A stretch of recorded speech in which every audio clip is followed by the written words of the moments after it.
এবার কবিতা আবৃত্তি করে শোনাবে ঈশা মণ্ডল। ঈশা কবিতা আবৃত্তি করবে, কবিতার নাম গোপচুরি। গানের নাম গোপচুরি, লিখেছেন সুকুমার রায়। হেড অফিসের বড় বাবু লোকটি বড় শান্ত, তার যে এমন মাথার ব্যামো কেউ কখনো জানতো। দিব্যি ছিলেন খোশ মেজাজে, চেয়ার খানি চেপে একলা বসে ঝিমঝিমিয়ে হঠাৎ গেলেন খেপে।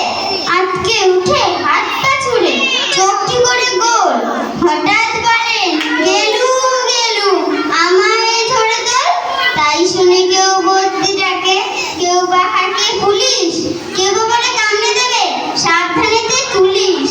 ব্যস্ত সবাই এদিক ওদিক করছে ঘোরা ঘুরি, বাবু হাঁকেন করে আমার গোপ গিয়েছে চুরি। গোপ হারানো আজব কথা, তাও কি হয় সত্যি?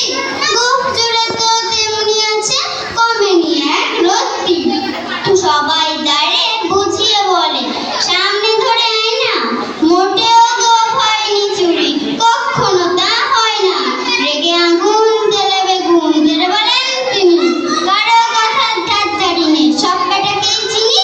নোংরা ঝাঁটা ঠ্যাংরা ঝাঁটা বিচ্ছিরি আর ময়লা, এমন গোপ তো রাখতো জানি শ্যামবাবুদের গয়লা। এ গোপ যদি আমার বলিস করবো তোদের জবাই, এই না বলে জরিমানা করলেন তিনি সবাই। বিষম রেগে বিষম খেয়ে দিলেন লিখে খাতায়, কাউকে বেশি রায় দিতে নেই, সবাই চড়ে মাথায়। অফিসের এই বাদরগুলো মাথায় খালি গোবর, গোপ জোড়া যে কোথায় গেল কেউ রাখে না খবর। ইচ্ছে করে এই বেটাদের গোপ ধরে খুব নাচি, মুখগুলোর মুন্ডু ধরে কোদাল দিয়ে চাচি।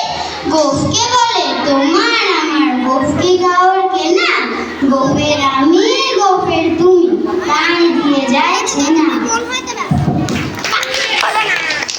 অসংখ্য ধন্যবাদ ঈশা মণ্ডলকে, অসাধারণ একটি কবিতা আবৃত্তি করে আমাদের শোনালো।